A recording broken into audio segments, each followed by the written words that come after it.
Hola chicos, estamos hablando en este video del cuento que nosotros estamos leyendo, El lorito pelón, y estamos hablando específicamente otra vez de los tiempos verbales. Verb tenses is our major theme with this. So we saw this paragraph the other day talking about el loro, talking about different verb tenses, and we talked about how we have the imperfect here along with the preterite tense, and how they exist together along with the present tense here as well. We went over a few sentences. We went over the third person plural of the preterite tense. Third person singular of the preterite tense. We talked about how it ends with an O. Then we did some sentences, and I'd like to give you guys the answers to these sentences. Most of you guys have them in your screencast notebooks. For raised, what I was looking for was crió.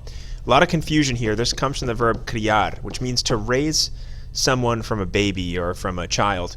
And so he raised the parrot. So many of you guys are using levantar, which is the word like to raise, as in to raise your hand. And some of you guys were using other ones. So when you look words up in a dictionary, it's always a good idea to make sure you're looking for the context. And then with this one, with bought, I was looking for the verb comprar in the preterite tense. It's compró. Escaped, we would use escapó. Removed, we would use the verb quitar, which is here. Quitó, and then arrived, we used llegó. And what all these have in common, of course, is the O with the accent on it, which is how we say he or she, third person present, that is, did something. So in this case, crió, he raised, compró, he bought, or Mr. Smith bought, escapó, the parrot escaped, and quitó, the parrot removed, and then finally llegó, the parrot arrived. So these are for talking about third person singular things. O accent. Bueno, so let's take a look at another part of the story that we've read. And in this part we have the parrot saying, el lorito dice, me siento tan solo. Ustedes son unos viejitos muy simpáticos, pero no son loros y y no lo serán nunca. Abría la boca, tomaba aire, batía las alas, y todo que lograba decir era buenos días, Oquendo. So, here is a sentence once again where we have different verbs used, different verb tenses. So in the first sentence, we see me siento tan solo, present tense, I feel so alone. You see this O in the end of it, that's a present tense ending from an ER and IR verb, in this case sentir. This one, also present tense. We know the verb son, it's an irregular verb, and this is saying are, you guys are. And then we go on to this one here. Once again, we have this son, which means are, present tense. And this whole sentence here, which confused many of us, is saying, but you guys aren't parrots, nor will you ever be. This, serán, is the future tense, which we're not going to get into now. But if you add an an on the end, you see you attach your endings right onto the verb. It's saying, you guys will never be, and then the word nunca, never or ever. Now, the sentence I want to focus on and practice with a little bit is this last one. So here we have a bunch of verbs. Abría la boca, tomaba aire, batía las alas, todo que lograba decir era. All these sentences are in the imperfect tense. So if we wanted to change this sentence to the present tense, if we wanted to change this to, instead of saying, you know, he opened his mouth, if we wanted to say he opens his mouth, how would we go about doing that? How would we change these verbs to the present tense?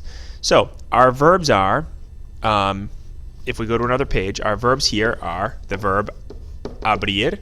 We go back, the second one was the verb tomar.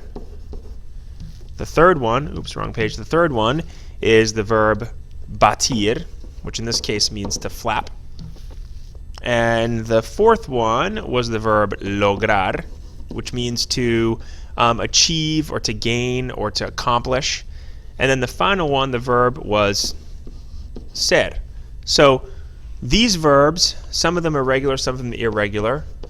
Completely regular here, completely regular here, completely regular here, completely regular here. And this verb we know is one of our most common irregulars in the Spanish language. So what I'd like you guys to do with this sentence in your screencast notebooks, and I'm going to go back to it, is take this sentence, which we just talked about. I'll do it in green here. I'll circle it. And I would like you to change it to the present tense. So what are your present tense endings? Remember that if we have AR verbs in the present tense, we have ER and IR verbs in the present tense, here are our endings. Present tense, o, as, a, amos, ais, an. ER, I'm sorry, actually there's going to be two of them here. There's going to be ER and IR endings. Thinking about the imperfect tense. ER endings are going to be o, es, e, hemos, eis, en. Over here, o, es, e, imos, is, en. And this should be really a review for most of you guys. But if you feel like you don't know it well enough, this is again the present tense. Definitely take it down in your screencast notebook if you need to, if it's something that you don't remember how to do. And you're going to be the best judge of that, not me. Okay, so here are our endings. Let's go back to our sentence once again. What we want to do is to change this sentence to the present tense. So you're going to rewrite this entire sentence, changing the verbs to the present. And then below that, below your translation, I would like you to please translate the sentence to English. Just so I know that you know what the difference is between the imperfect or past tense and the present tense. Okay? So, nos vemos en clase. En la próxima clase, I'll see you next class with your notes if you have them, and this particular sentence in your screencast notebooks. Change to the present tense and translate into English. Muchas gracias por su atención. Nos vemos en la próxima clase. Chao.